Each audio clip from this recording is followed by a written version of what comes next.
Shabazz, break it down with the proper perspective. So much controversy and a lot of deception. You don't know who's coming through with the light and reflection, and whose mouth is mumbling, trick knowledge deceptive. Shabazz, break it down with the proper perspective. So much controversy and a lot of deception. You don't know who's coming through with the light and reflection, and whose mouth is mumbling, trick knowledge deceptive. Shabazz, break it down with the proper perspective. Shabazz, break it down with the proper perspective. Break it down with the proper perspective. What's going on, everybody? How y'all doing tonight? This is Shabazz with the proper perspective. How y'all doing? How y'all doing? Let me get a mic check. If you're joining in on YouTube, let me know if you can hear me. If you're joining in on YouTube, let me know if you can hear me.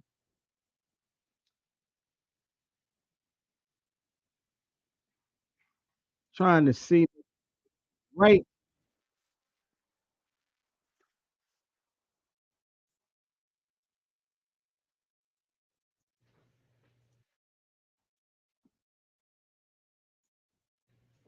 So I do believe the mic sounds right.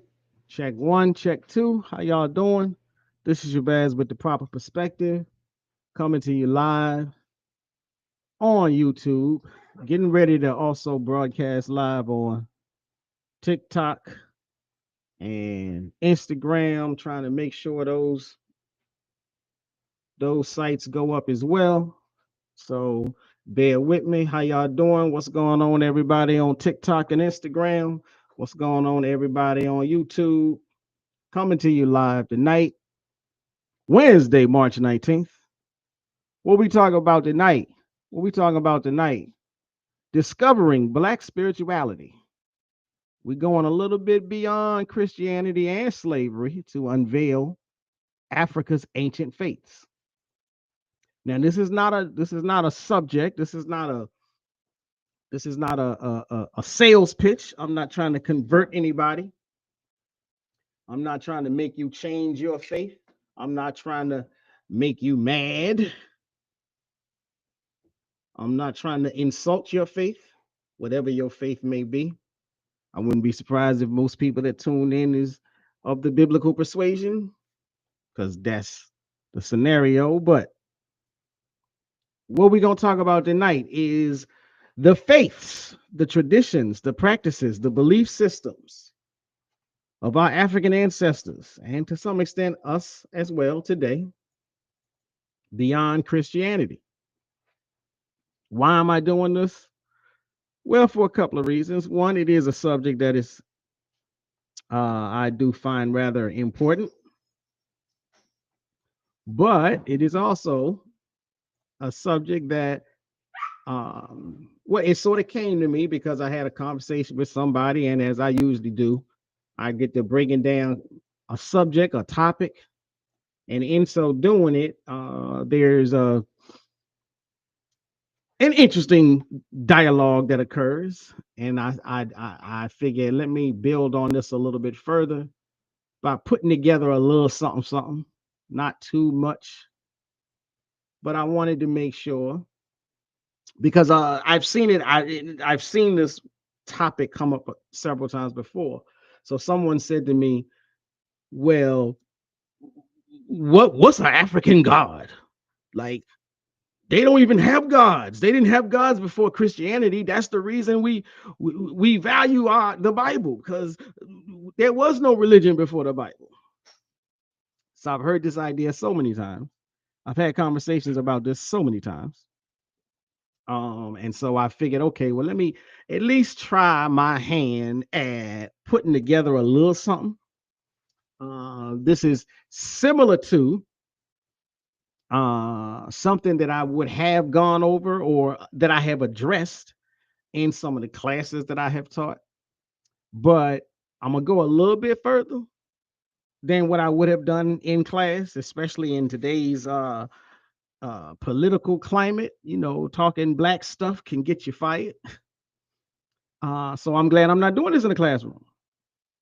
Shout out to anybody coming through on TikTok, Instagram, or YouTube. Shout out to Kaleem Shabazz on YouTube. He says, complimenting me for the shirt. Okay, I appreciate that. He says, I think that it would be great if we could emulate the success of Marcus and the NOI. I agree. It would be great if we had at least more people focused on that. I may come back. I may circle back to that idea a little bit later.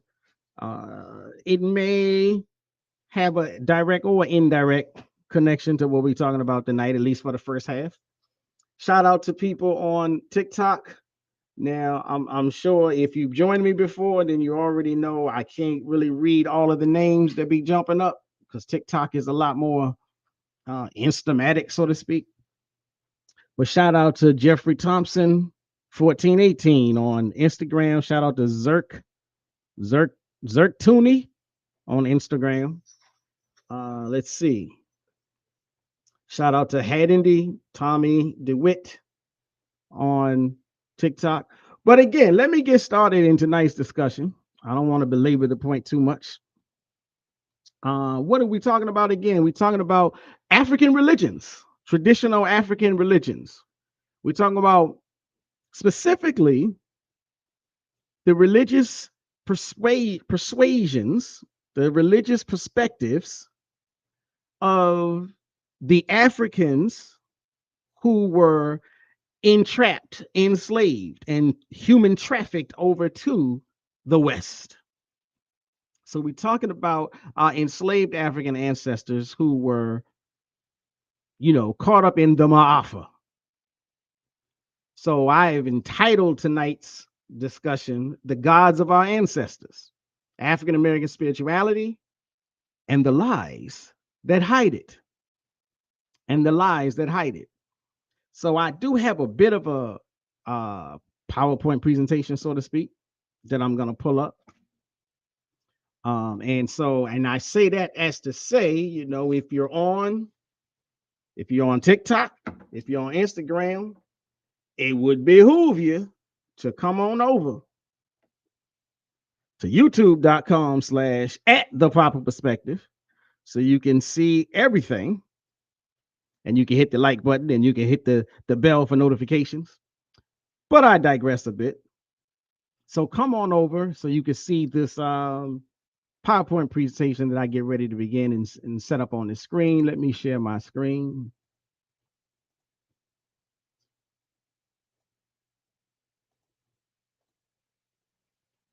And get this thing started a little bit.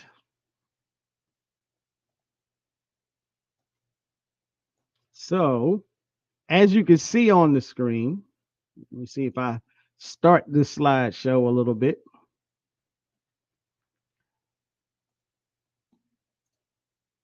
So what you can see on the screen, the gods of our ancestors, African American spirituality, and the lies that hide it. What we're dealing with tonight is uncovering the truth about African spirituality before slavery, before colonization. So that's what we're going to be dealing with. I'm going to try to go over several traditions, several ethnicities who have their own systems, had their own systems before the coming of the European, before the coming of the Yoruba. And we're going to discuss how we have maintained those systems over here in the belly of the beast. So the gods of our ancestors. And let me just say, history has always been told from the oppressor's perspective, leaving us with nothing but distortions about our own ancestral gods and spiritual systems. And so this is one of the reasons I wanted to put this thing together. Like I said, I've end up in conversations with people and someone asked me, well, what were the gods that we so-called had before slavery or before the Bible came to us? And even though, like, to me, to some extent, it's almost an offensive question, but I'm mature enough not to take offense because I understand if you don't know, you don't know. I understand that this is not information that's taught in the schools. It's not taught in public schools, K through 12, even though a couple of MAGA Republican type idiots like to tell folk that this kind of stuff is taught in schools. It simply isn't. It's not even taught on a college level to a large extent. Now, while there may be some HBCUs may dive deep into it. Some PWIs may dive deep into it, but it's not anything that is in the generic standard curriculum. Even if it is, like, there are some institutions that might have a major in Black studies or a major in African religion or something of that nature. But while that's commendable, that doesn't mean that people who don't major in it, people who are just there for something else, they still will not get an exposure to this information because it's not in the standard curriculum. It's not a part of like the freshman and the sophomore side of the curriculum where you get supposedly an exposure to everything for a liberal arts degree or something along those lines. So again, I realize a lot of people don't know this stuff. So I don't get offended when I hear the question. Now, I may take issue with some things, but it's all in how you say it. So again, the gods of our ancestors, African American spirituality. So what we're going to begin to talking about tonight, I would like to say, as an introduction, the forced erasure of our spirituality. I think it's the biggest scam, or one of the biggest scams, was convincing African Americans that we don't know who our ancestors worshipped. Now, I call it a scam, but okay, maybe I shouldn't call it a scam because, as I said, a lot of us don't.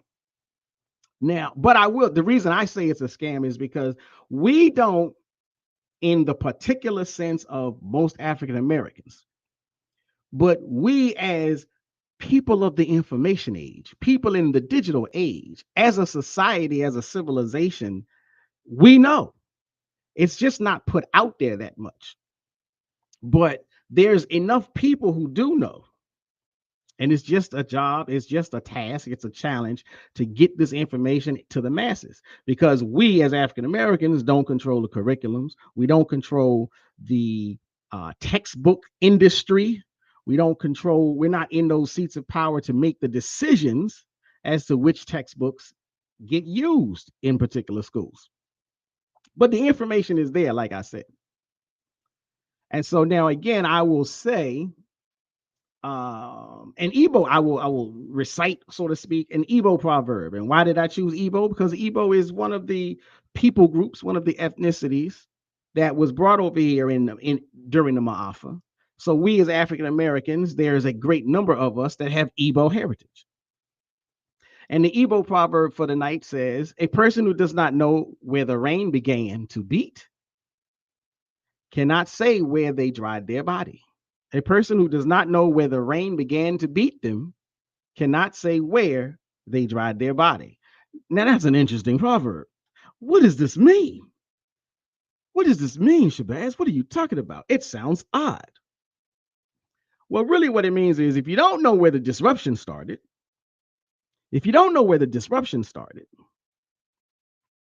you won't understand how you got here. If you don't know where the disruption started, you won't know how you got here. And so I say all of that to say the forced erasure of our spirituality, or at least the attempt at forced erasure of our spirituality, is one of the biggest sins ever committed. And I do say that literally, the attempt at forced erasure, because we never really stopped. We just think we stopped. When you start to dig deep and when you go down the rabbit hole of what African spirituality is, you begin to see that even though they took some stuff from us, even though they made it difficult for us to practice, we found all kinds of ways to maintain that link. And so what I say is we simply need to spend more time learning about the cover up.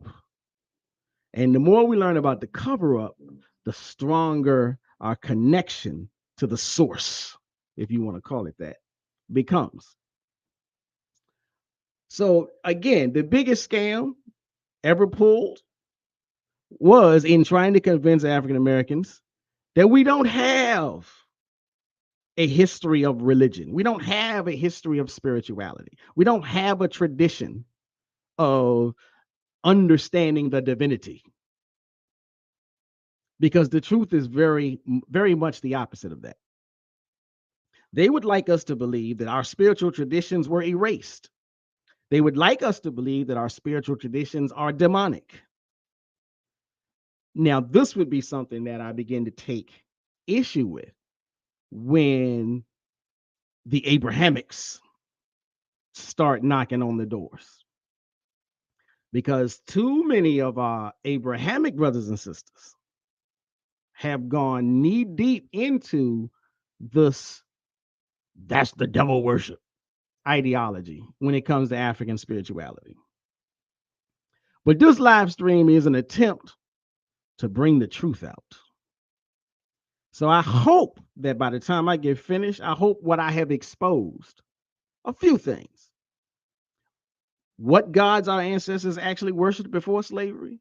Now, as a blanket, and I say that in a generic sense, I'm not going to be able to, in this one setting, I'm not going to be able to outline and identify all of the ethnicities, all of the traditions, and all of the paths. I'm just going to look at several or quite a few of the most commonly known ones. And that will at least get you started if you're really interested in this topic. But I hope to also expose the deliberate efforts to erase and demonize African spirituality.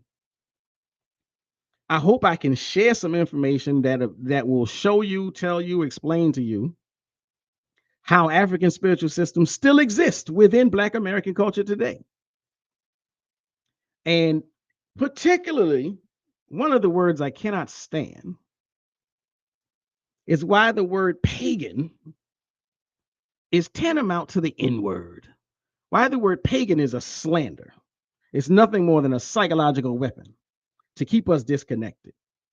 It's fear mongering on the spiritual level.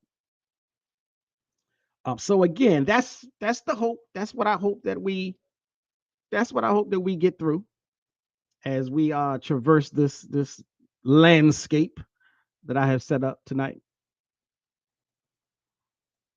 And so let me see. Let me stop sharing for a hot second and come away from me in that for a hot second. Maximize. Okay, so we still going. Let me see. Just trying to make sure I'm not missing anything. Shout out to the Deontay L show. Salute, brother. Salute back to you. Colleen Shabazz says it's a good network at all possible times. Yes, indeed. Yes, indeed. So again, let me say thank you to everybody tuning in on YouTube, on TikTok, on Instagram, and if you're on Facebook as well. Appreciate you tuning in, listening. I'm going to get back to the presentation momentarily. I got to flip my screens around a little bit. So I'm trying to make sure I'm not missing anything. So let me go back to the screen sharing component. Share the screen.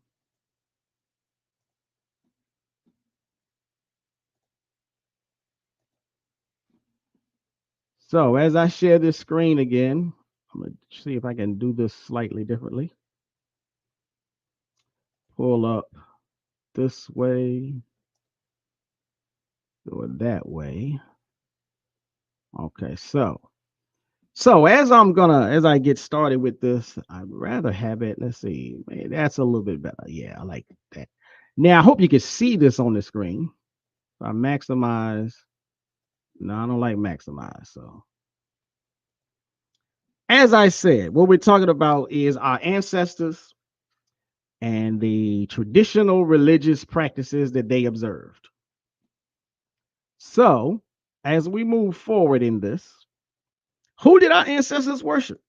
Now I know worship is a dangerous term. Worship is it's a loaded term. So you have to bear with me a little bit.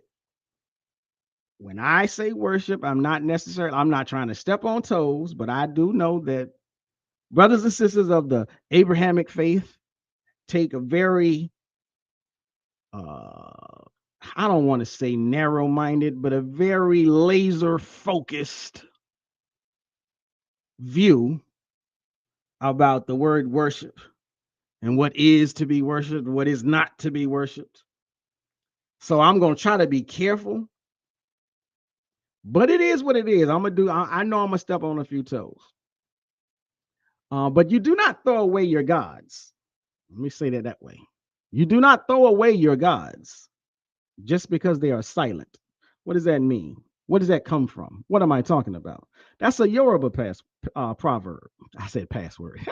That's a Yoruba proverb. It means just because we were forced into Christianity doesn't mean our ancestral gods stopped existing. To some extent, they've been waiting for us to return. And if you don't believe me, think about it this way. The Haitian Revolution is known to be the only totally successful revolution of an enslaved group of people, at least in the West, if not the world. Because that was the only time that an enslaved group totally overthrew their captors, their oppressors, got rid of them, and established their own state, political body, entity, nation. And why do I bring that up? Because they did it direct line, hook, line, and sinker with practicing their African spirituality. But they had been hitting their head with forced conversion into Christianity nonetheless, just like the rest of the Africans that were brought over here. Whether you were brought to Brazil, the United States, Haiti, Jamaica, the Dominican, or what have you, you were forced into Christianity. But in Haiti, they directly called upon their African gods. And the textbooks, the history notes it. What happened? Whose butts got whipped? Whose throats got cut? So what does that mean? You don't throw away your gods just because they're silent or just because you think they're silent. You call upon those gods and they come. You don't call upon them and they don't come. That's just how it is. They've been waiting for us to return, and hopefully tonight I give you a couple of passages or a couple of hints at how to go find them. But so in the whole mix-up, in the whole Ma'afa situation, who came over here? We have some of us who came over here under the ethnicity of the Yoruba. Some came under the ethnicity of the Fon. Some were Iwe. Some were Mandingo. Some were Igbo. So there's quite a few. So when we deal with the Yoruba, many of the Yoruba faith, many of the Yoruba ethnicity practiced Ifa. Now today you can find them in Nigeria, in Benin, and in Togo.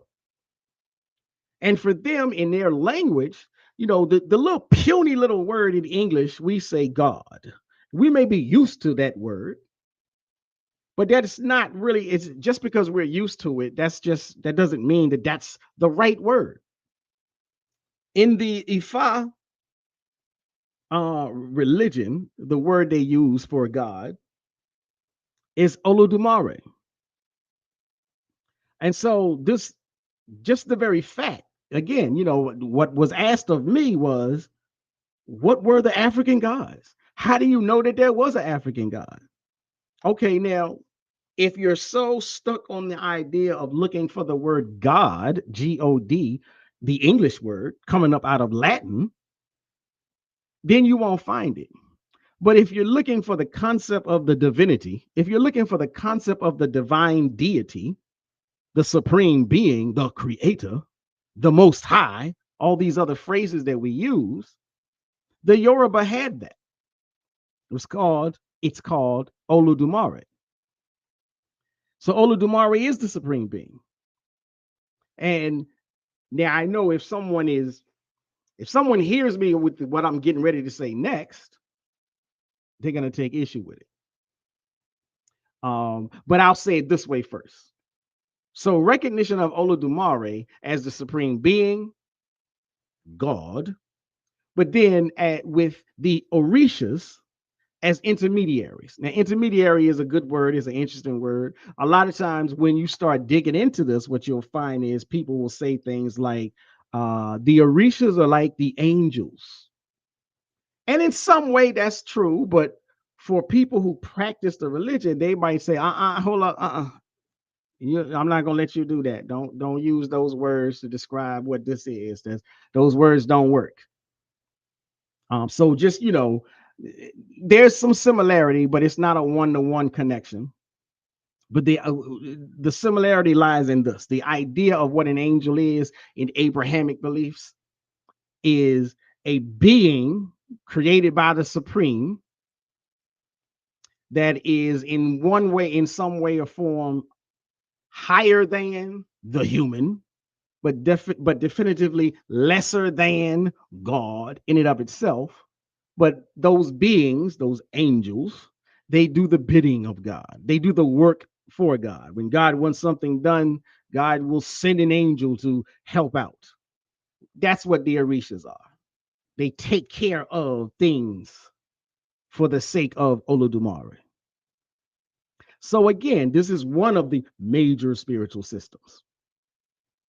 So you have Olodumare as the supreme being. You have Orishas such as Ogun, Shango, and Yemoja serving as divine intermediaries. But that's just for the Yoruba. So again, when the person asks me, what were those African gods? Well, how do you know that there was an African god? Because we got the information. So some of us were not Yoruba. Some of us were Fon. Some of us were Iwe. Particularly in the Caribbean areas, you had the Fon and the Iwe, and their religion was Vodun.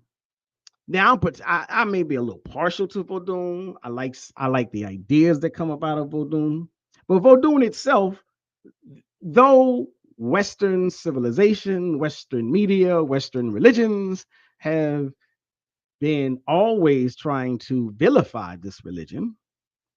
So what we know as Vodun, we have more tendency of calling it voodoo. But Vodun just means spirit. So the religion itself means spirit, linking it directly to spirituality. And yes, there's been plenty of pro-Christian groups trying to say that voodoo or Vodun is evil. But that's their own hypocritical indemnification. That's their own Cape Crusade to turn everything bad that isn't a part of their own belief system. So in Vodun, there's the recognition of Mawulisa as the supreme being. And there is the veneration of spirits called Loa, L-O-A. And some of those spirits, such as Legba, they call the idea of thunder Hevioso, and Mamiwata. And if you start digging, you'll probably see a whole lot about Mamiwata. But so this is the Vodun. This is the Vodun practice. And it is in Benin, Togo, parts of Ghana. So again, there were some of us that come from this group. So now this next one is a very interesting one. It comes out of Senegal, or the Senegambia region. So that's Senegal and the Gambia as well. It's called the Serer religion. It can be found in Senegal, Gambia, and Mauritania. And so in their language, the supreme being is called Roog or Roog, R-O-O-G. And they also have a system of ancestral spirits. So their spiritual system honors the supreme being, who in their language is called Roog. They honor ancestral spirits and cosmic energies. governing the natural world. Now, unlike Ifa, unlike Vodun, Surreal spirituality does not necessarily emphasize intermediaries. In Surreal spirituality, it's the supreme being and you, the practitioner. So a direct connection, so to speak. They do practice certain sacred rituals. There is sacred knowledge that you have to be initiated into in order to receive this information. So again, that's one, two, that's three. Now the fourth one, this one may be a surprise to some people, but Islam itself is very much a religion of our African ancestors. Now, why do I say that? Yes, I know Islam comes from Arabia, and we can get into a debate as to whether or not Arabia is part of Africa. We can get into a debate as to whether or not Arabia is black or is not black, or was not black. Just like we can get into a debate as to whether or not the biblical characters are black, were black, or not. But set all of that aside. What's not debatable is the fact that many of our African ancestors who were brought over here were Muslims when those chains were put on them. They were Muslims when they were put on those boats. They were Muslims when they came off those boats and thrown on the auction block. And they were Muslims when they were taken to the various plantations, whether it be in America, Jamaica, Brazil, Mexico, or what have you. Many of our African ancestors who were enslaved in the West were Muslim. Now, what do I mean by many? I would say approximately a third. Now, this is not just me talking. You should know by now, I don't just do that. I come with receipts. I back up some stuff, or at least I come with the scholars. I'll tell you what the scholars have said. So now when it comes to Islam, you have enslaved African Muslims who practice Sufism, amulet making, and spiritual petitions. And this will come up again later in this conversation.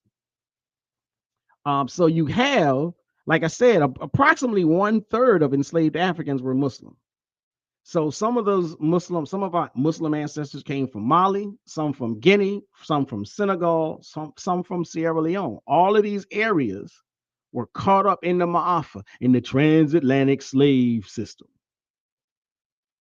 And so altogether, about 1/3 of us, so from 1/3 of us were practicing Muslims when brought over here. And not just the Arabian Muslim branches, not just the Islam that is, I guess I would say, not just the Sunni Islam, not just the Arabic version of, or the Arabian version of Islam. They practice Sufism. They practice their own traditional, and what I mean by traditional is their own traditional religions that came from the ethnicity that they were outside of Islam. So there were some Mandingos, there were some Wolof. The Wolof still practice their Wolof traditions. The Mandingos still practice, or the Mende still practice their Mende traditions, all alongside being Muslim. So when you go and do the deep dive into the research, you'll find that the mystical tradition, the amulet making and divination, that many would say, oh no, that's Ifa. Some would say, oh, that's hoodoo. I would say, yeah, that's true. But it is also within Islam. It was within the West African Islam that came over here. Those Muslims would use Quranic verses for protection, the same way a plantation enslaved African trying to practice within the confines of Christianity was using biblical verses in a hoodoo fashion. Those enslaved Muslims practiced Islamic numerology.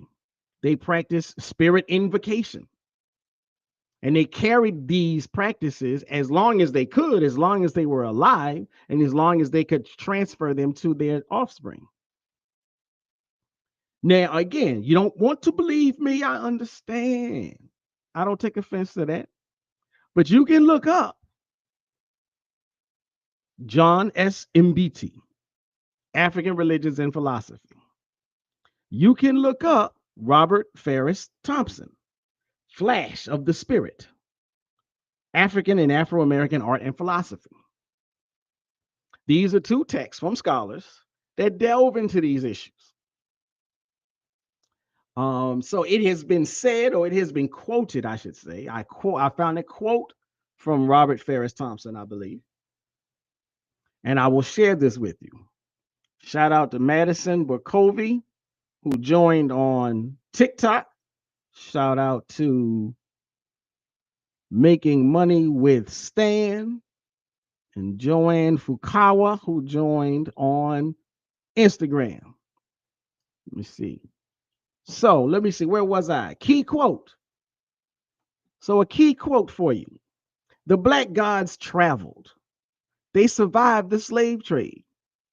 They came to the New World with their people, adapting and taking on new forms, yet always remaining at their core the same divine forces that had guided their followers for centuries.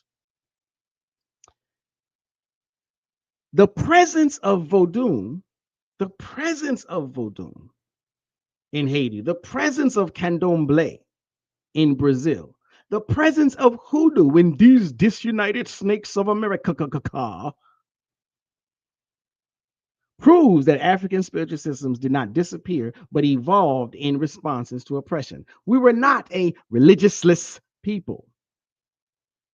We were not a spiritualless people. So when folks say, well, one good thing about slavery is at least we became Christians. I have such problem with this. We had religion before we got over here. And there was absolutely nothing wrong with the religions that we had before we got over here.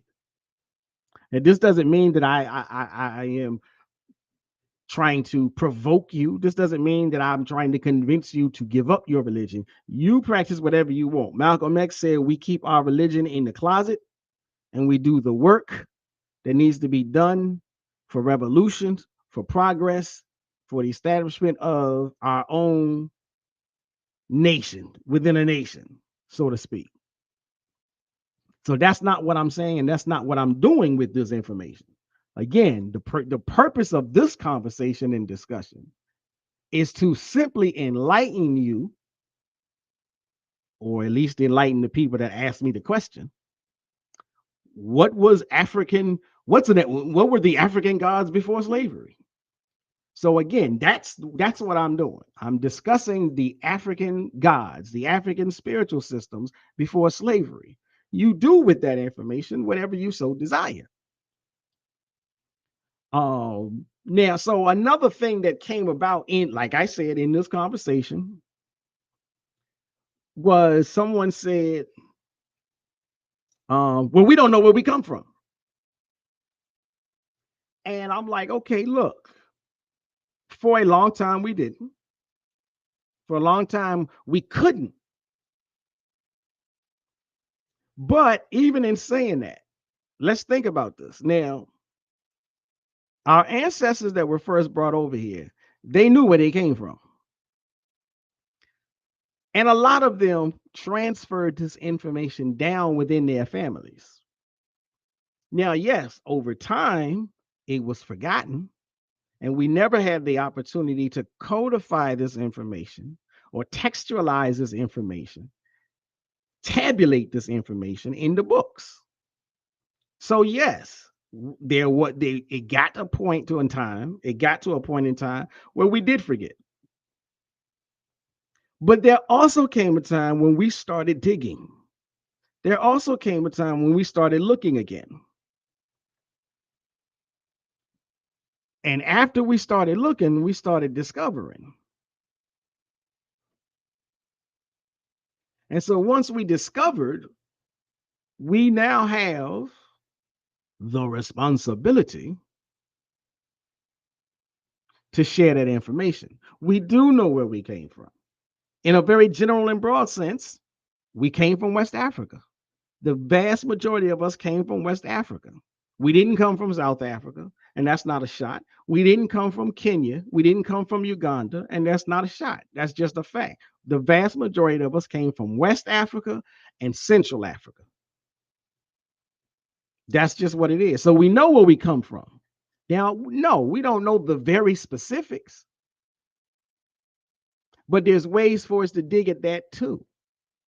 Because even if you start to say, well, I'm going to do my background, I'm going to do my lineage, I'm going to find out my lineage.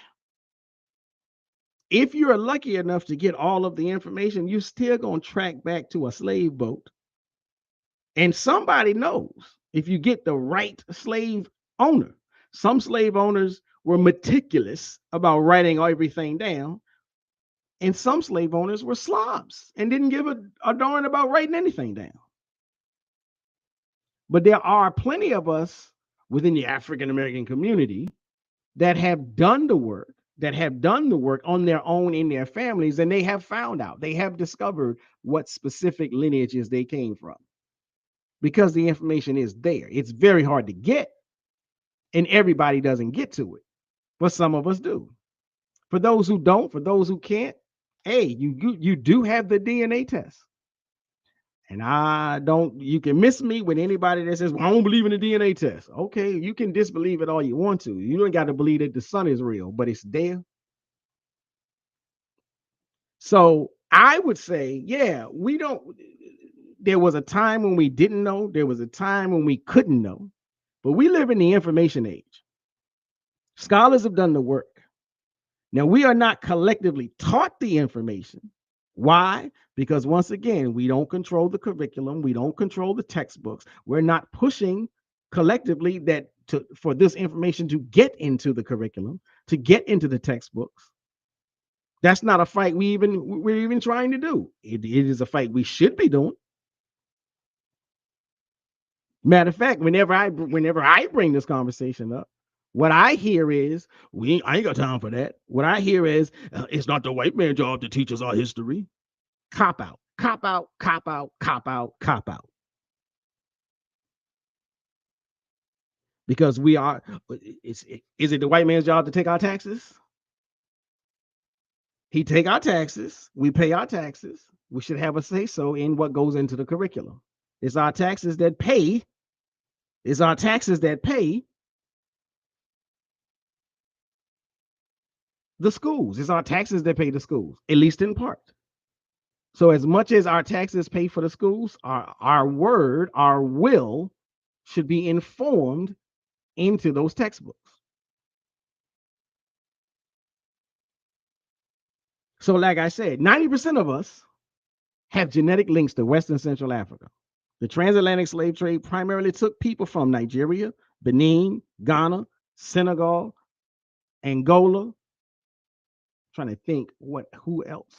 I want to say Nigeria, Benin, Ghana, Senegal, Angola, Gambia. Yeah, most of that's a big block. So again, the question is, who were the African gods before we became Christians, before we got on slave boats, before slavery, before the Ma'afa? The second question for the night is, how, if not why, how our spirituality was demonized, how our spirituality was stolen from us or hidden from us. I rather say hidden. I don't think it was actually stolen. It was just hidden. Now, there's a Monday proverb that says, a fool knows he is a fool. No. I said it wrong. A fool who knows he is a fool is actually quite wise. A fool who knows he is a fool is actually quite wise. But a fool who thinks himself wise is a fool indeed. And it almost sounds like it kind of remind me of that tongue twister that came out of George Bush's mouth a few years ago. But I digress. The meaning of this statement: the true fools are those who reject their ancestors in favor of colonial lies. You don't be around here beating your chest all proud that you got the Bible when there was absolutely nothing wrong with what you had before you discovered the Bible. That's what I'll say. Our spirituality was demonized. The Bible was used as a weapon. Enslaved Africans were forced into Christianity. This, I don't mean to hurt your feelings. This is just the truth. Our ancestors were labeled as demons.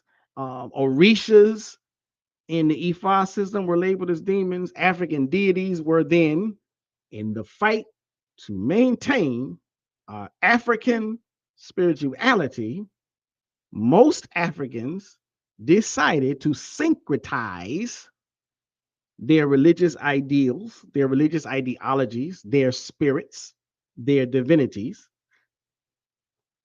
into whatever was there, which was the Christian saints or the Catholic saints, if you don't like to call them Christians. This was a survival strategy. This was not a willing move toward Christianity. This was the only thing that could be done in order to maintain those African spiritual traditions. So, like I said, I don't want to hurt your feelings, but these are just the facts. And for those who don't believe me, yes, I mean, you can do some research. You don't have to take my word for it. But I will introduce you to a few scholars that maybe you should look up. Or not even scholars sometimes. Sometimes it's just the plain facts. So for instance, there were colonial and slave codes.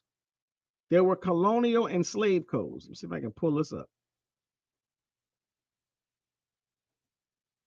There were colonial and slave codes.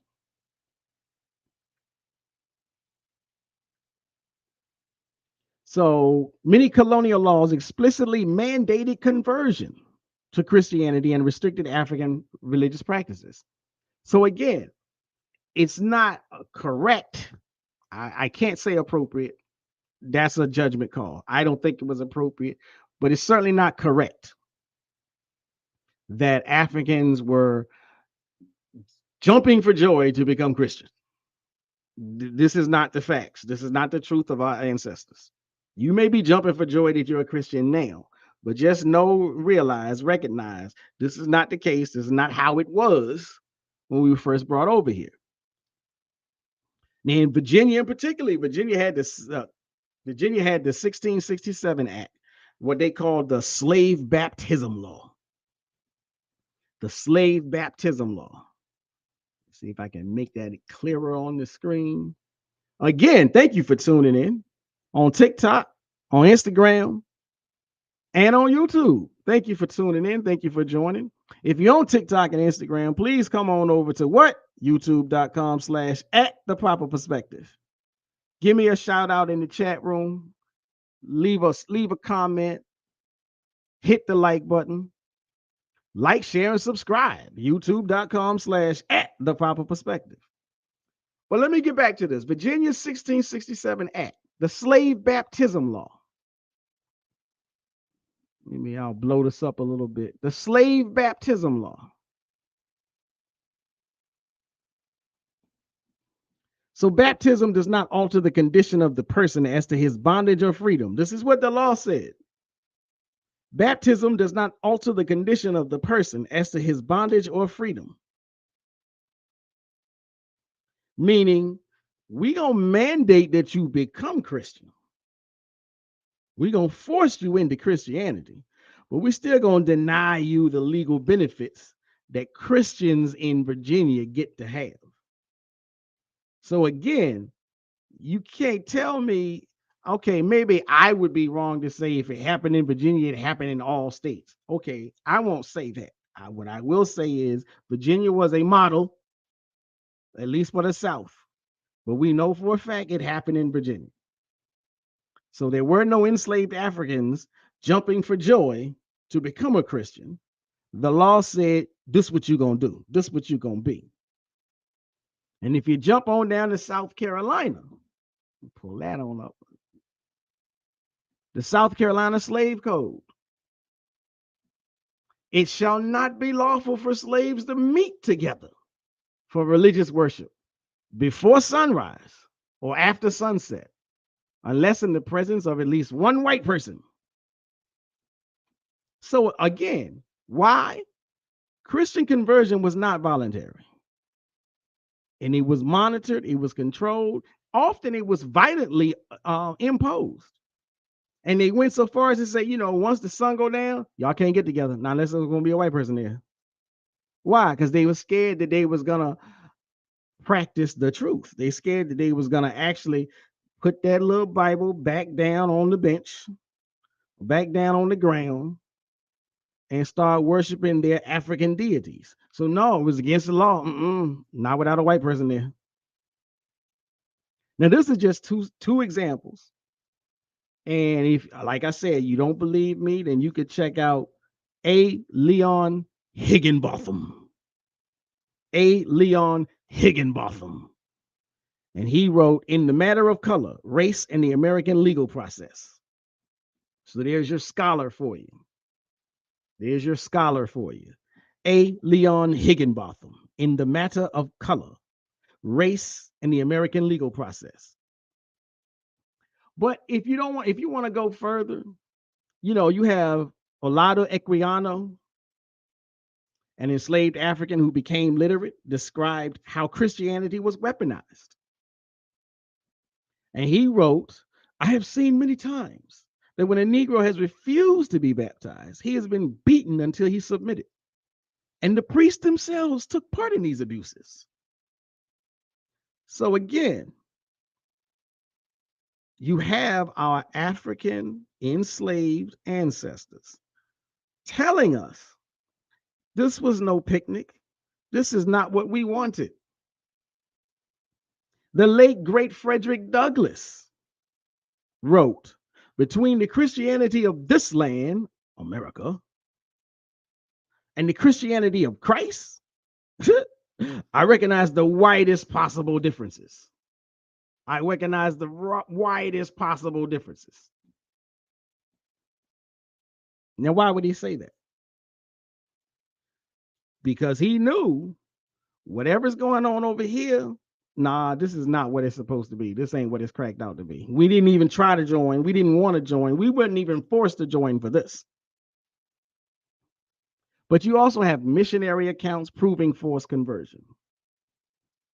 Missionaries, Christian missionaries admitted to forced conversion tactics. You have Reverend Charles Colcock Jones, Reverend Charles Colcock Jones, a white missionary known as the Apostle to the Slaves. And he wrote, the gospel must be preached to the Negro with the rod in one hand and the Bible in the other. Now, does this sound like a welcomed conversion? Does this sound like a volunteer conversion? The name of their game, the goal was preach the gospel with the rod in one hand. You had Jesuit missionaries in Brazil and Spanish colonies.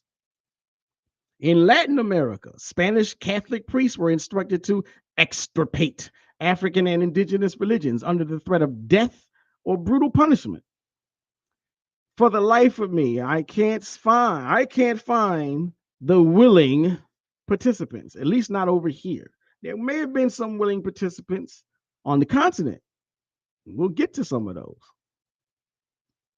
But again, if you want, I should have done this earlier. Let me insert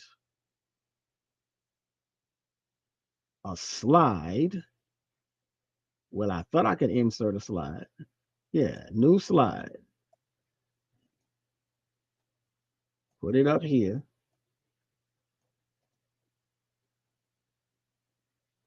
Who did our ancestors worship? No. So yeah, after this whole, let me give you these sources so you can see them on the screen at least. Again, I don't want you thinking I'm just making this stuff up.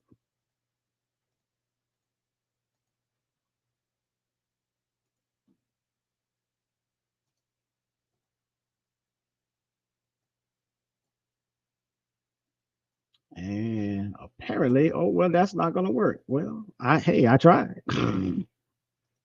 Let's see. Insert. Try this one more time. Insert a text box.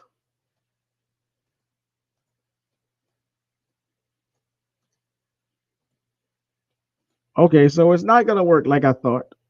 I apologize for the mistake, but I'll throw these names out there for you. Albert J.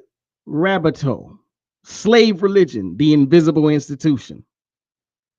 Charles Colcock Jones, The Religious Instruction of the Negroes in the United States.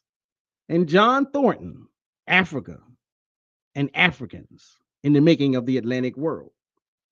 These are the sources that I'm gathering this information from. So now, again, why am I talking about this?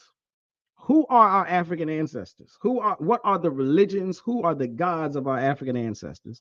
And what happened to them? How come we forgot them? How come we don't pray to them? How come we don't recognize them today?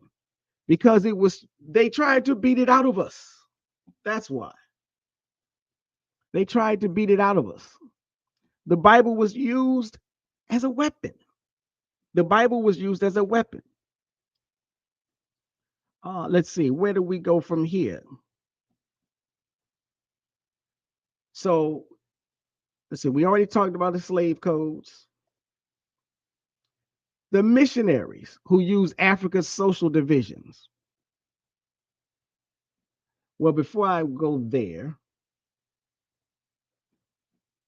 so again, even over here, you had the slaveholders who used the Bible to justify slavery. Now, some of these you should already know, you might already be familiar, but yeah, the commonly cited verses used to justify slavery and forced conversion.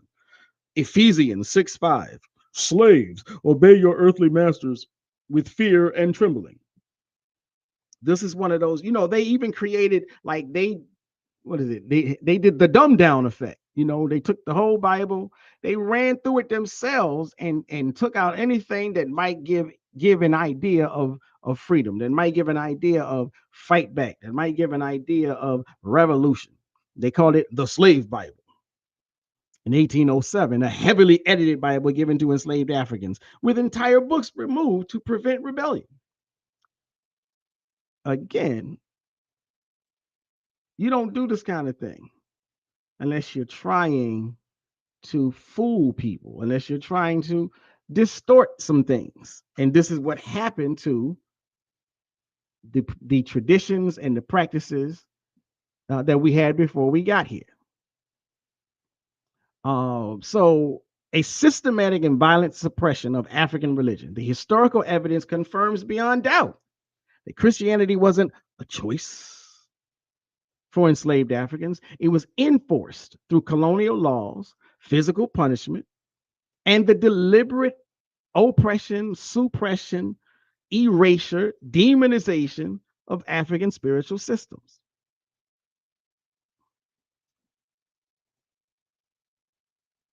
Now, when we jump over to the missionaries using Africa's social divisions against itself. Now, this is important because, again, what some people have said is we were Christian before we got here. Some of us came over here and we were already Christians. Yeah, okay.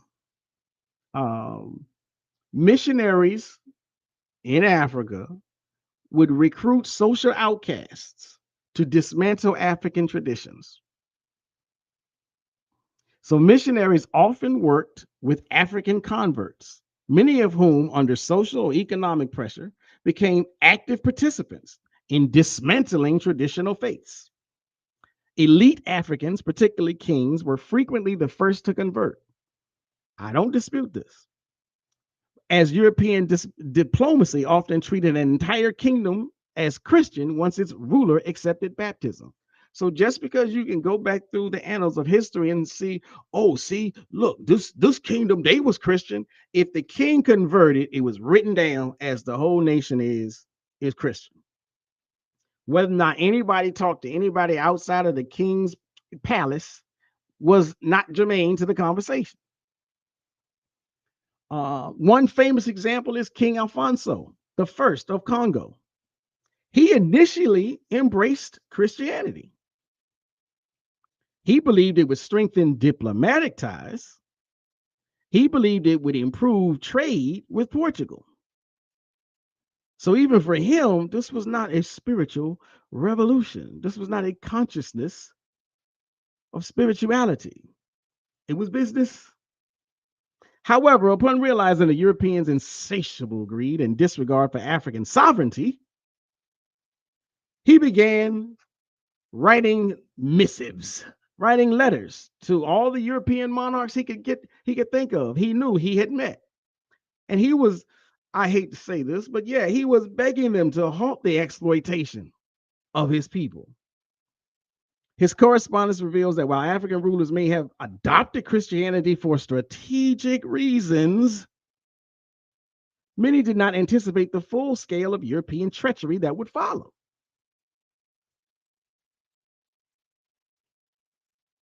Now, let me see. Shout out to Devna Russo. Shout out to It's V. Shout out to Courtney J. Shout out to Nicole Pakis and Hajents9 on TikTok and Instagram, respectively.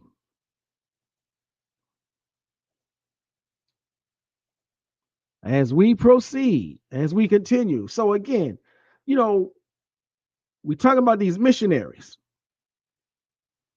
but it wasn't just about the kings. It wasn't just about the royals. It wasn't just about the elites. Christianization wasn't a top-down process. It was also a deliberate weaponization of the marginalized.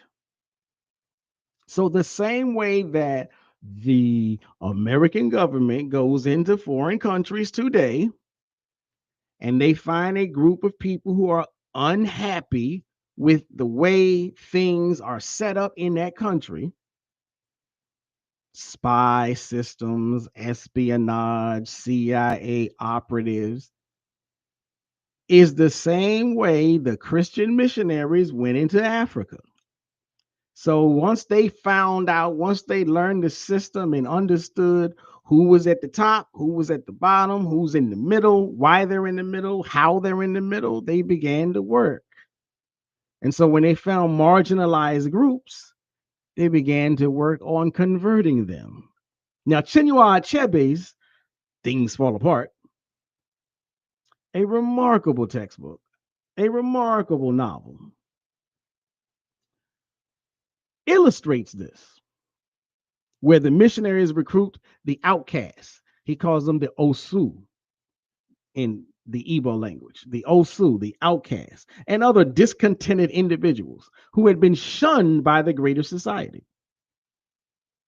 People who had done things that were taboo, people who had done things that were unacceptable. And they said, ooh, we got ourselves a gold mine. And they began to work on them to convert them.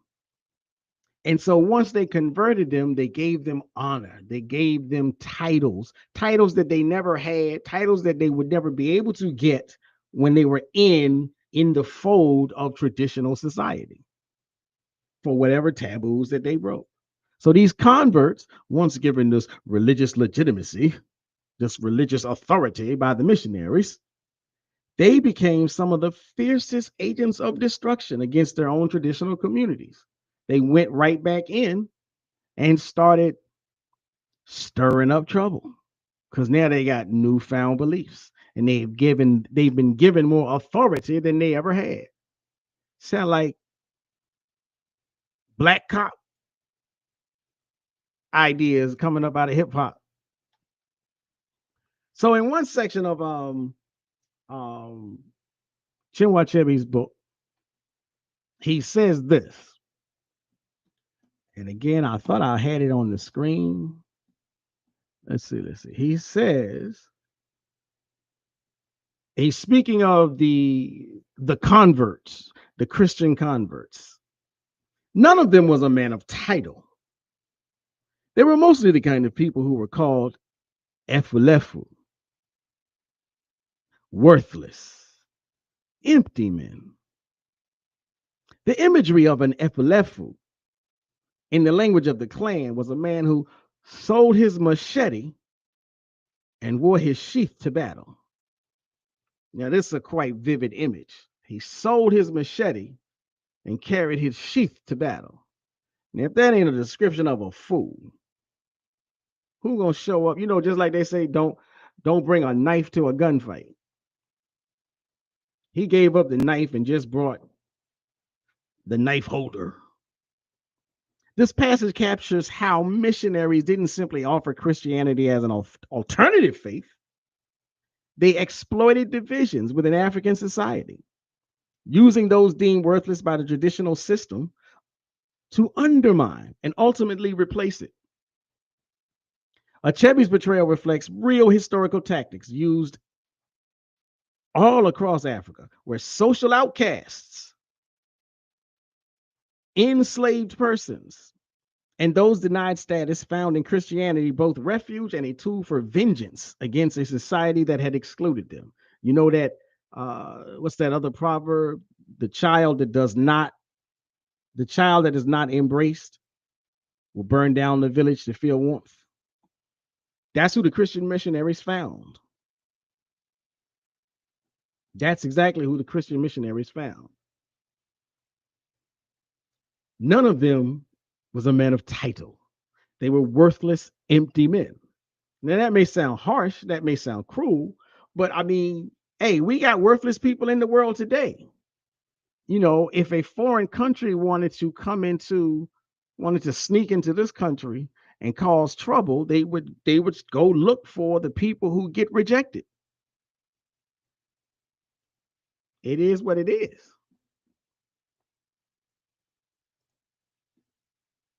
So now, again, we had these religions, we had these practices, and they did all that they could to demonize them, to suppress them. So even that 1/3 of us who were Muslim, the Muslims were demonized. The Muslims were attacked and suppressed. Literate African Muslims had the ability to read Arabic, but this ability was stripped away.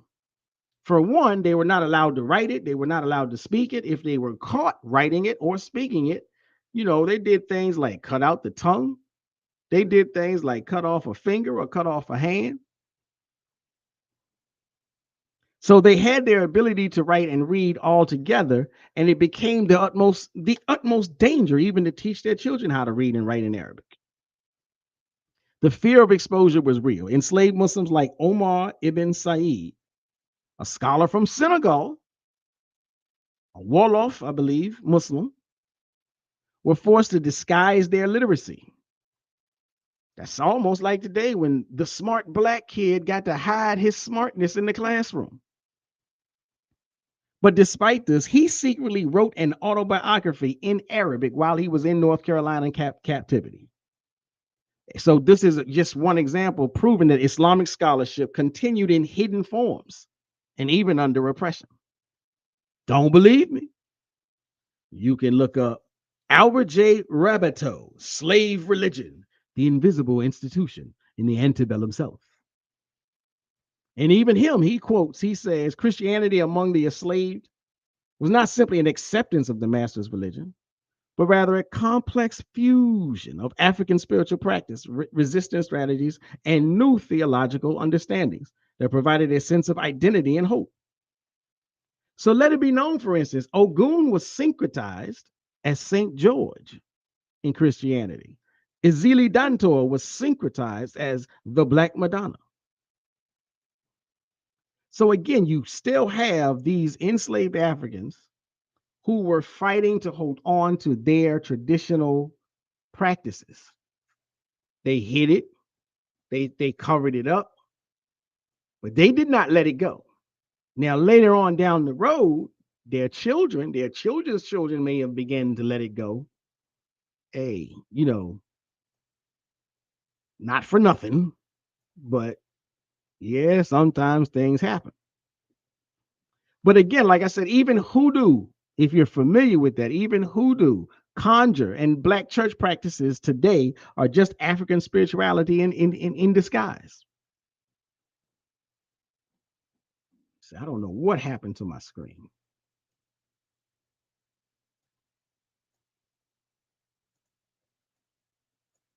Get that right. So let me, okay, let me stop sharing. Come on over to the top and see what's going on with this. That's what I thought. It's just not going.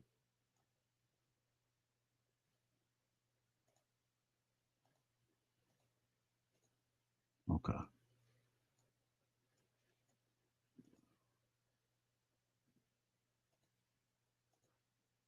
Well,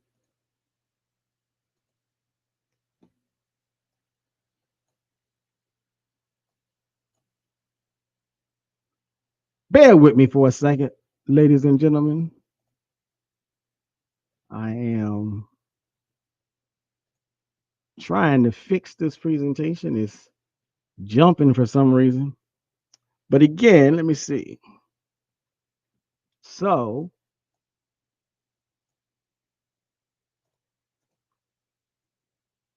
delete this.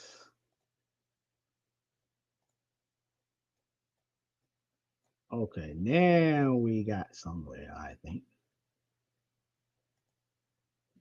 So here we go. Now we got something going now. We back in effect. Let me go back to my share. So if you want to know some more, here we go. So we got hoodoo, we got conjure in the black church practices. Now, hoodoo may sound a little bit like voodoo, but there is a difference. But hoodoo does blend Vodun and Abrahamic religions. It actually, yeah, I may get in trouble for this, but it actually also blends Islamic traditions as well. But you got black church practices like call and response, spirit possession, and laying of hands. All of these things come from African traditions. So again, our African roots, our African religions, our African practices, they may have been covered up a little bit, but they were not destroyed. We had these practices before the Bible came. We had these practices before the Yoruba came. The ring shout, the ecstatic trance, survivals of African modes of religion and expression. And again, you could get this through Albert J. Rabbitoe's book. But if you really want to get some information about hoodoo, you can look up Yvonne Patricia Chiro. She wrote a book called Black Magic, Religion and the African American Conjuring Tradition. Black Magic, Religion and the African American Conjuring Tradition. In it, she says hoodoo in the United States is a direct outgrowth of West African spiritual traditions, particularly Vodun and other traditional healing and divination systems, particularly Vodun and other traditional healing and divination systems. However, as enslaved Africans were forcibly converted to Christianity, elements of Christian belief and symbolism were incorporated into hoodoo practices, creating a hybridized religious system. So again, this is not just me. I'm not just making this up. This is what the research says. So Yvonne Patricia Chiro, there's your scholar for today, your African American scholar for today. You want another one? Katrina Hazard Donald, who wrote Mojo Working, the old African American hoodoo system. In it, she says, hoodoo is often mistaken for mere superstition. Hoodoo is often mistaken for mere superstition or mistaken for folk magic, but its origins lie deeply rooted in the African spiritual technologies brought by enslaved Africans from the West, from West Africa, particularly from the Vodun and Congo traditions. Over time, Christian iconography was incorporated not as a replacement, but as an extension of existing African religious frameworks. That's that syncretization. So again, there's plenty of scholars. We just have to be of the mind. We have to be willing to do some research and do some reading. And as I said earlier, I know if there's anybody that's really into this, they might take issue with me because I say that hoodoo's connection to Islam is just as strong as its connection to Christianity. But here's a fact for you. A significant portion, I said this earlier, 1/3 of the enslaved Africans were Muslim. Many of those Muslims continued using spiritual and healing traditions that aligned with hoodoo. But instead of using the Bible, they incorporated Islamic prayers. They incorporated Quranic verses. They incorporated Arabic script-based amulets. So the so-called Christian hoodoo practitioners were making amulets and using the Bible. The Muslim hoodoos were making amulets and using the Quran. But there are some key practices that overlapped between hoodoo and Islam. Muslims all over the world are known for recognizing and using and reading, even memorizing Psalms from the Bible. It's called Zabur in Islam, but they use some of these for spiritual protection and healing. They had written prayers from Quranic verses and amulets, which are called tawis, similar to hoodoo's prayer papers. Healing practices relying on ritual baths, herbal medicine, and divination. So all of this goes to show that the Muslims that came over were still practicing African traditional beliefs, and they held on to them. Sylviane Diouf, there you go for another African scholar, black scholar. Sylviane Diouf, Servants of Allah, African Muslims enslaved in the Americas. And she says Muslim slaves adopted to the new spiritual environment, often maintaining healing traditions that were later classified under hoodoo. Some continued the use of sacred writings for protection, substituting Quranic verses where biblical ones were expected, but retaining the African ritualistic framework. Psalms, a text already integrated into Islamic traditions as Sabur, was frequently utilized. So I'll go you one further. So you need to check out, there's one striking example, or maybe there's more than one. One striking example is the practice of writing sacred verses on paper and dissolving them in water for healing. Now, if you're into hoodoo, you'll be like, I know what that is. I know what that is. All I'm saying is the Muslims did it too. This mirrors the West African Islamic tradition of zir water, where Quranic inscriptions were washed off wooden boards into water and consumed for divine protection. This is a direct link to hoodoo spiritual baths and petition papers.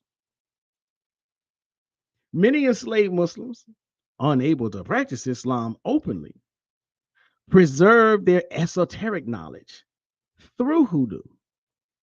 These amulets, tawis, were repurposed as hoodoo mojo bags. Now, if you are familiar with hoodoo, you know mojo bags is big. If you're not, hey, go look it up. But in the Muslim mojo bags, they use Arabic prayers written in coded script. What was the code? It was Arabic. Well, no white folk could read that. The white folk, it would just look like some scribbling. They would say this is just some jibber jabber and go on about their business. They would use Quranic ayat as protective verses in the same way that the Psalms began to be used by the Christian hoodoo practitioners. The Muslims had been doing this long before the captivity era of the Ma'afa. So again, I'm saying all of this to say we never really stopped our African practices. They got hidden, they got covered up, they got disguised. The academic term is they got syncretized. But even in the Black church, call and response, spirit possession, laying of hands, all of this comes straight from African traditions. And you can read Slave Religion, the Invisible Institution, in the antebellum South to find out more information. It's just not, it's not a Christian thing. It's not a church thing. It's an African thing. The ring shout itself was found in West and Central African communal traditions, especially for the griots in storytelling. The ecstatic trance, the rhythmic call and response, like, can I get an amen? And the congregation responding in unison. That's not Christian. That's not church. That's direct parallel to African oral traditions. The griots, the elders, the diviners engaged in these activities and these rhythmic call and response things with their audiences. This is the stuff that they were trying to ban. This is heritage, connected, reconnected, remanifested. It's African, it's Black worship. These are not the elements borrowed from European Christianity. Even when you go around and you look at on Sunday morning, you turn on some of the TV stations and you look at if they still do them, you look at the broadcast of the white churches. You know daggone well they don't do any of this stuff. They don't do any of this stuff. This is what we were doing in Africa before the good ship Jesus came and picked us up. The same spirit possession that was once found in Vodun ceremonies now manifests in Black Christian revivals. In Vodun, in Ifa, and in other Bantu traditions, you had spirit possession. Now, what is spirit possession? It's not demonic. It don't mean the devil is coming. It occurs when a divine force enters a devotee's body, a practitioner's body, often resulting in ecstatic movement. Speaking in tongues, which they call glossolalia, speaking in tongues, or being in a trance-like state. Now, I think in the Black church, you call it catching the Holy Ghost, where worshipers fall into trances and speak into tongues or shout uncontrollably. This is a direct remanifestation of the possession rituals in West Africa. And you might want to say, oh, but it's different because over here is Jesus.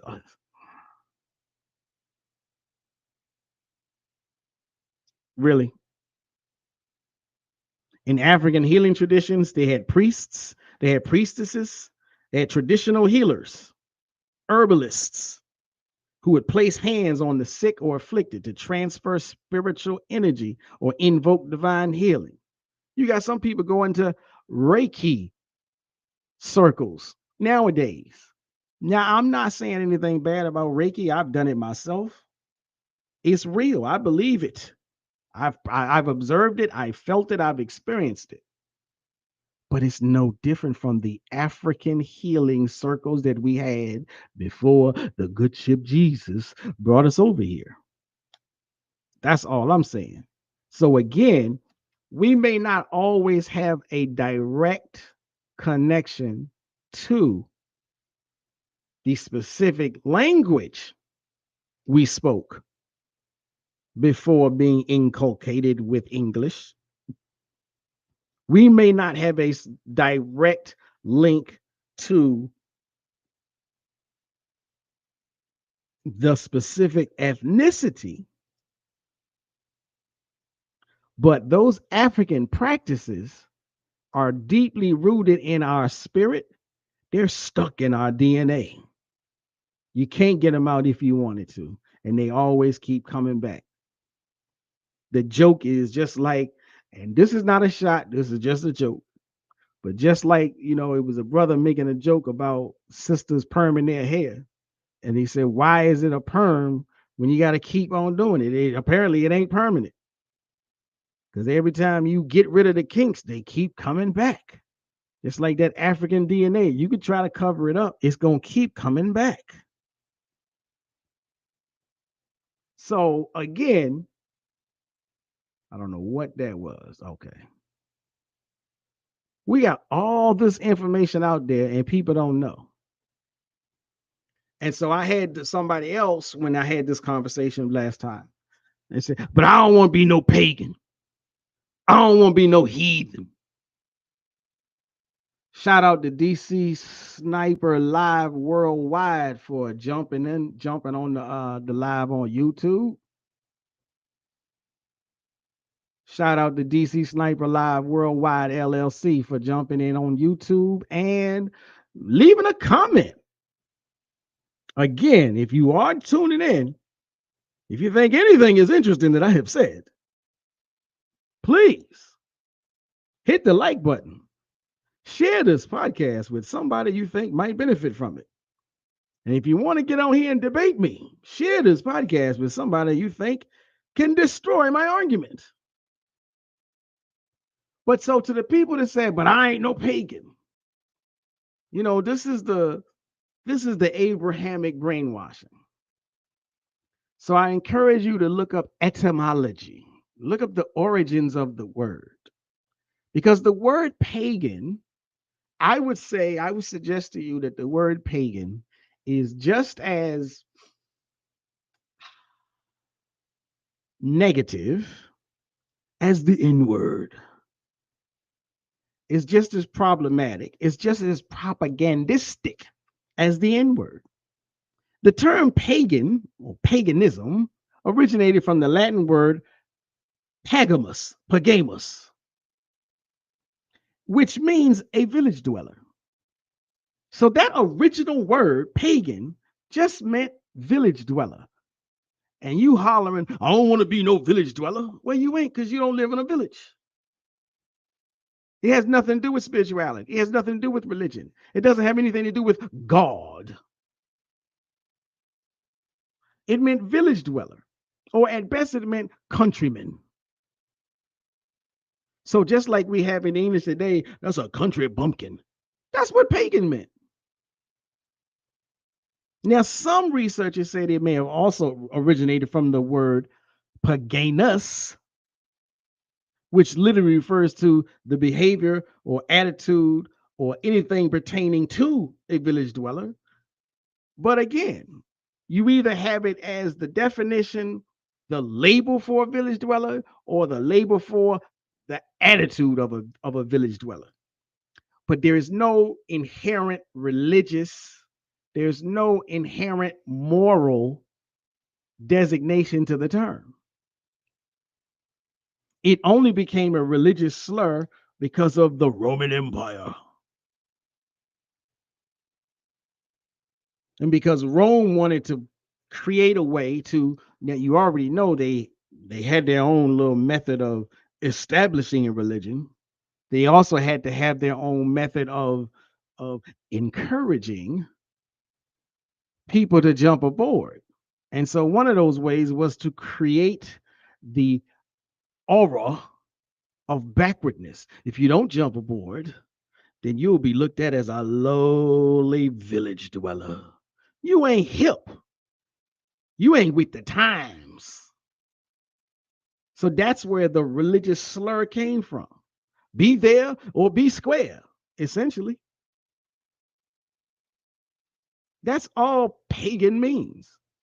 And even in a more provocative or a less provocative term. All it means is whoever you're talking about, they just have a different view from you. They have a different religion from you.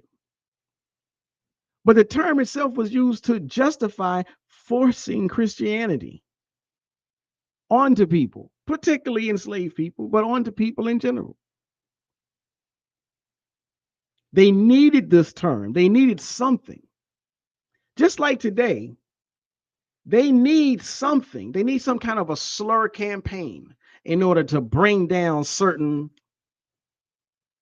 powerful individuals. Like you can't take Diddy down if you don't have an instance of woman beating. I'm not saying he didn't do it.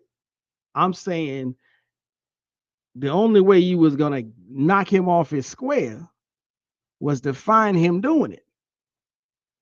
Because that's the third rail. That's the taboo. That's what the word pagan is. They create a taboo to try to make you feel a way so you don't want to be associated. It's propaganda. It really just means you're not a Christian. So what? But now we're gonna start stacking some morality, some values onto being a Christian. We're gonna make it cool to be a Christian. We're gonna make it uncool not to be. Our ancestors were never lost. Our ancestors were never void of spirit or spirituality. They were following their own original spiritual systems. It doesn't matter if the Europeans wanted to call them pagan. As far as that's concerned, the Europeans were pagan because they weren't practitioners of Ifa. The Europeans are pagan because they weren't practitioners of Bodum.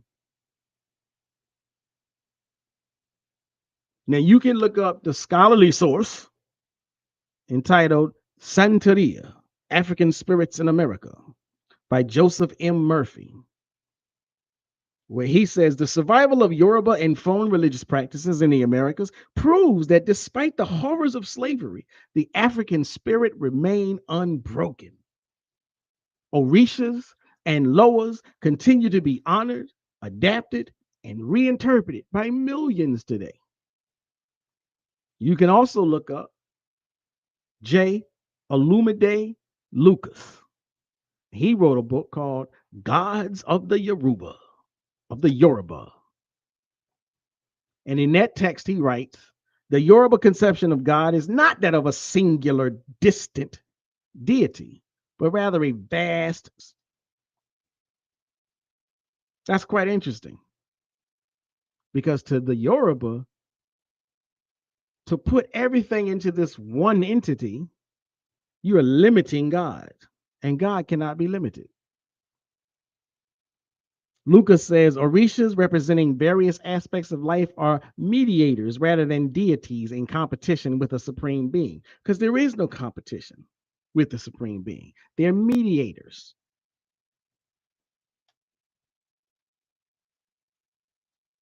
So for those that want to call African spirituality satanic, for those that want to call African spirituality demonic, let me get this straight. The same people who enslaved us, the same people who raped our ancestors, the same people who wrote laws calling us 3/5 of a human being, that's who you trust for your spirituality. That's who you trust for your definitions, for your terms, for your labels, for your religious opinions. I mean, there's nothing you could do to make that make sense. That's some hellified math not mathing. So what I say, as my proper perspective, you do better to reclaim your African spirituality than deny it. You do better to reclaim your African spirituality than deny it. A child who never travels thinks their mother's cooking is the best in the world. Now, there's an African proverb for you. Matter of fact, there's a West African proverb for you. To be specific, that's a proverb from the Akan people from Ghana, because we them too. So if you never explore your spiritual roots, you'll always assume the religion you've been given, the religion you've been forced to deal with, is the only truth, is the right one, is the best one. Why? Because you ain't tried nothing else. A child who never travels thinks their mother's cooking is the best in the world. So what I say is, if you're really interested, like I said, this whole discussion came about because someone asked me, who are the African gods? So I've given you Olodumare, I've given you Rug, I've given you Allah, whether you like it or not. I'll give you Chukwu from the Igbo.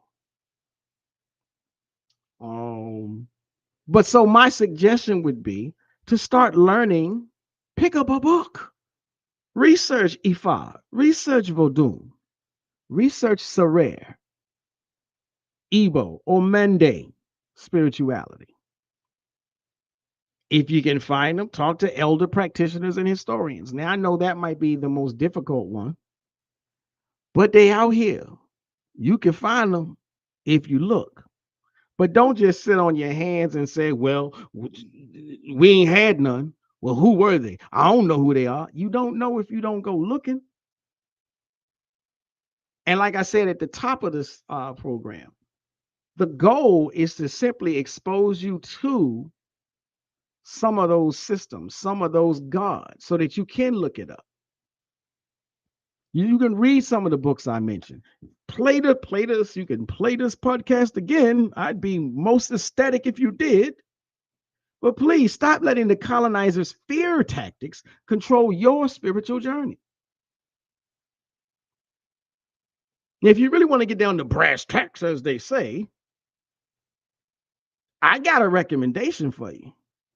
Because if you're really into this whole spiritual thing, if you really into sensing the Lord coming into your life, set up a special space in your home. We call it an altar. Set up a special space in your home where you can pay homage to your ancestors. And don't tell me, oh, now you talk about that demonic stuff. Look, I know you got elders in your family, they got a picture book. And they keep all the pictures of the family in it. It's almost the same thing. It's just that in the picture book, you close the picture book and you put it on a shelf and you let it sit there until some other special occasion pops up.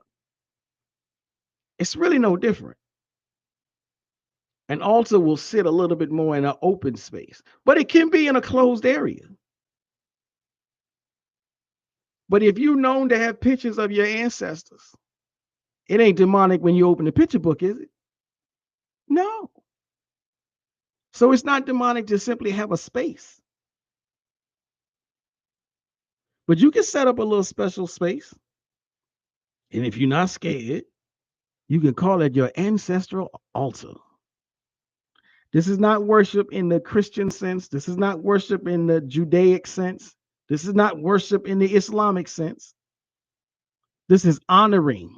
It's honoring your bloodline. It's honoring your lineage that all of the FBA people keep talking about. All you got to do is put a white cloth on top of a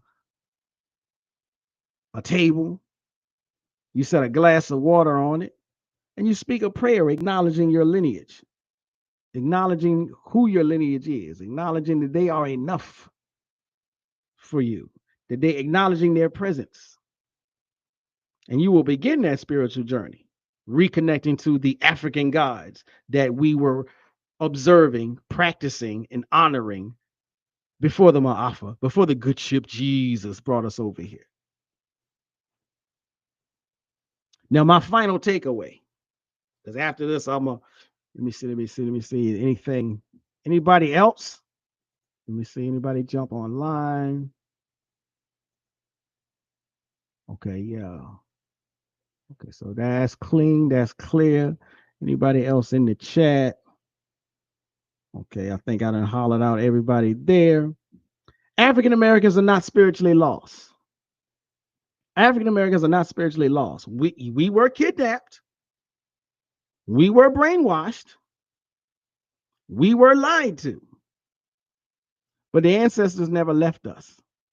Just like our DNA. They've done all kinds of things to us, but they ain't been able to change our DNA. They can't change our ancestral connection. It's just time for us to recognize it. It's just time for us to open ourselves up and and and give thanks. So again, feel free to drop a comment. Which African spiritual traditions interest you the most? Hit the like button if you feel like reclaiming your spiritual identity. Subscribe to this channel, youtube.com/at the proper perspective. If you're on TikTok or Instagram, I appreciate you, but I really need you to come on over to youtube.com/at the proper perspective. Subscribe to this channel, and hopefully you will get more unapologetically black information and empowerment. So again, I shout out to everybody that came through. I shout out to everybody that came through on YouTube, TikTok, Instagram, Facebook. I thank you for tuning in, listening. I hope you got something out of it. I'm gonna